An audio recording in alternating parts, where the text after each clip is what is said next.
आज मैं श्रीमद् भागवत महापुराण के 27वां अध्याय प्रकृति पुरुष के विवेक से मोक्ष प्राप्ति का वर्णन पढ़ने जा रही हूँ। कृपया आप लोग भी इसे श्रवण करेंगे और अच्छा लगे तो लाइक जरूर करिएगा। तो आइए पढ़ते हैं। ओम नमो भगवते वासुदेवाय। ओम नमो भगवते वासुदेवाय।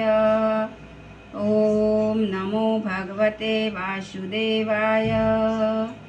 ओम नमो भगवते वासुदेवाय।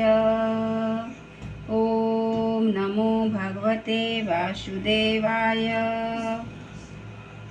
एक बार बोले श्री कृष्ण भगवान की जय। वृंदावन बिहारी लाल की जय। श्री भगवान कहते हैं, माता जी, जिस तरह जल से में प्रतिबिंब सूर्य के समान जल के शीतलता, चंचलता आदि गुणों का संबंध नहीं होता, उसी प्रकार प्रकृति के कार्य शरीर में स्थित रहने पर भी आत्मा वास्तव में उसके सुख दुख धर्मों से लिप्त नहीं होता, क्योंकि वह स्वभाव से निर्विकार, अकर्ता और निर्गुण है। किंतु जब वही प्राकृत गुणों से अपना संबंध स्थापित कर लेता है, तब अहंकार से मोहित होकर मैं करता हूँ ऐसा मानने लगता है।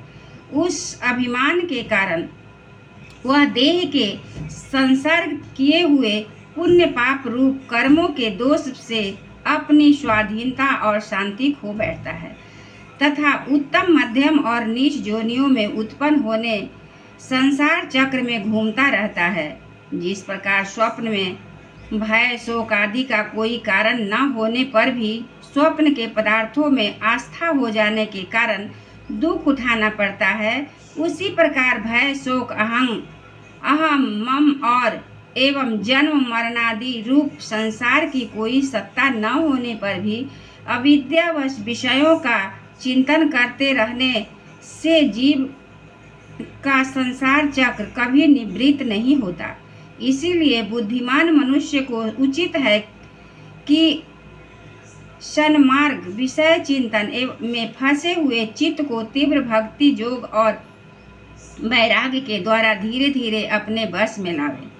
यम आदि योग साधनों के द्वारा श्रद्धा पूर्वक अभ्यास चित्त को बारंबार एकाग्र करते हुए मुझ में सच्चा भाव रखने, मेरी कथा श्रवण करने, समस्त प्राणियों में समभाव रखने, किसी से बैर न करने, आसक्ति के त्याग, ब्रह्मचार्य, मौन व्रत और वलिष्ठ अर्थात भगवान को समर्पित किए हुए स्वधर्म से ऐसी स्थिति प्राप्त हो गई है।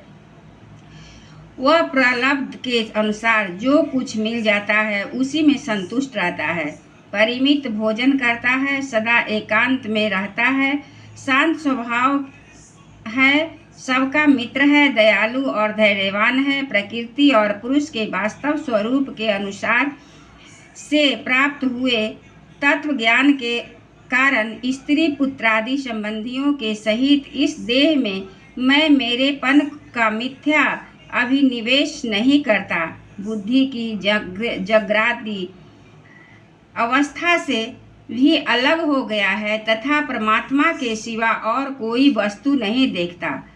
वह आत्मदर्शी मुनि नेत्रों से सूर्य को देखने की भांति अपने शुद्ध अंतःकरण द्वारा परमात्मा का साक्षात्कार कर उस अद्वितीय ब्रह्म पद को प्राप्त हो जाता है, जो देह आदि संपूर्ण उपाधियों से पृथक, अहंकार आदि मिथ्या वस्तुओं से सत्य रूप से भासने वाला जगत कारण भूता प्रकृति अधिष्ठात मह आदि कार्य वर्ग का प्रकाशन और कार्य कारण रूप संपूर्ण पदार्थ व्याप्त है।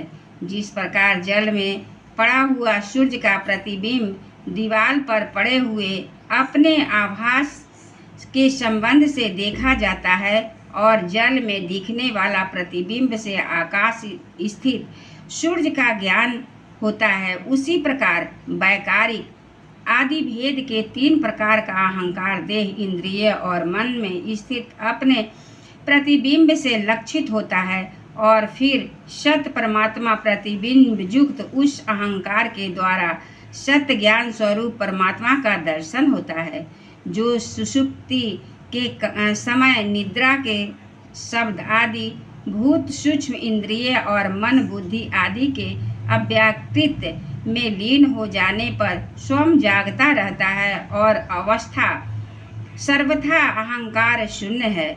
जागृत अवस्था में यह आत्मा भूत सूक्ष्मादि दृश्य वर्ग के दृष्टा रूप से में स्पष्टतया अनुभव में आता है, किंतु सुषुप्ति के समय अपने उपाधिभूत अहंकार का नाश होने से वह भ्रम बस अपने को ही नष्ट हुआ मान लेता है।